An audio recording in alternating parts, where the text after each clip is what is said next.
Good morning, my brothers and sisters. Welcome to episode 40 in the book of Ephesians. Today I'm going to title Mastered by Who? And we're going to ask the question, what master will you do your work for today? Let me start by saying that slavery is a great evil in our world, and slavery has been a great evil in the history of the world. Slavery has been practiced by segments of virtually every fallen people group in existence, which is to say by virtually every people group in history, every people, every era, every tribe, and even every race. And the temptation to abuse people, to abuse others, to abuse power over others has never left this planet since godly authority has been established. So the temptation exists, and all of the other horrible sins exist in the unredeemed heart of mankind, which is exactly why we need a Savior.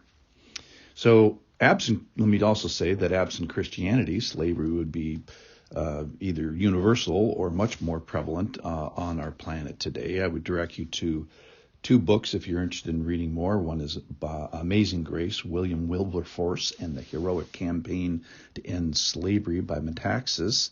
And the other one that Abraham Lincoln read when he met Harriet Beecher Stowe, he said, "You are the little woman who wrote the book that started this great war," referring to the Civil War. And the book was Uncle Tom's Cabin. Okay, so back to the passage today. Paul does not condone the existence of servitude in the culture, but he doesn't ignore it either. About 1/3 of the Ephesian people that were reading this letter would have been bondservants or flat-out slaves. So what truths do God have for the people in our work world, even in fallen systems or in redeemed systems? It's in a big context here of who should I be looking for as my ultimate person to please. Wives to husband, as to the Lord. Children to parents, in the Lord. Citizens to earthly authority, be subject for the Lord's sake. Husbands to wives, love her as Christ loved the church. Church members to other church members, submit out of reverence for Christ. So in every human relationship, ultimately, people are looking to Christ. So I'm going to read from Ephesians chapter 6, verse 5. It starts with the word slaves. The Greek word is actually bondservant. A bondservant is one who voluntarily places themselves under a particular master. Slaves who involuntary. So whether the passage is a voluntary person or an involuntary person, it doesn't change the principles of the passage. So the principles are the same. The same on who you direct your pleasing towards, which is ultimately going to be God. So listen in here. This is from Ephesians chapter 6. Slaves, obey your earthly masters with fear and trembling, with a sincere heart, as you would Christ.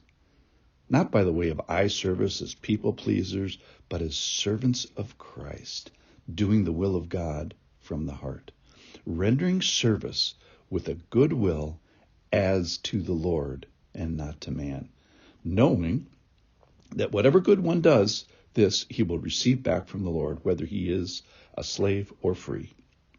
Masters, do the same to them. Stop your threatening, knowing that he who is both their master and yours is in heaven, and that there is no partiality with him. So the emphasis here is do your work world as you would to Christ, as servants of Christ, doing the will of God from your heart. Render service with a good will as to the Lord, and then kind of keeping in the back of your mind, knowing that the Lord is just. So don't do eye service or people pleasing. Don't do this for mankind. I love the caution for masters, and he's saying to them a ditto. You should be pleasing Christ. You should be servants of the Lord. You should do your work with a good heart as to the Lord and know that the Lord is just. The caution for them is that there is going to be judgment for the work you do, whether you're an employee or an employer. No matter where you fall in the employment scale, we do this before the Lord. Of interest, this can also be the masters here are cautioned. Don't abuse your power. And even in the shepherds of the flock, even in pastors, we got to be careful of that. This is from 1 Peter chapter 5. So I exhort the elders among you, shepherd the flock of God that is among you. So it's God's flock. Exercise an oversight, not under compulsion, but willingly, as God would have you, not for shameful gain, but eagerly. And then here's the caution to the shepherds: not domineering over those in your charge, but being examples to the flock. So even in the church of God, misabuse of power is a temptation. All right, so obviously we shouldn't be lording it over. We shouldn't be exercising gain. We shouldn't be domineering, especially those under our spiritual care. So the big points are: we are all servants of Christ, and work as you would before Christ. So whether you're a master, a slave, a bondservant, an employer, an employee, the principles of the passage are the same, which is to render service with a good will as to the Lord, and certainly do not domineer or threaten if you are one who has some authority in the work world. And everybody, remember, everybody will put their work histories before the judgment seat of Christ. So a charge here is, let's be slaves, if you will, to the right master, which of course is God. Let's be bondservants to the right master, which is the Lord. Whether you're a worker or a manager, remember, we all work before the master with a capital M.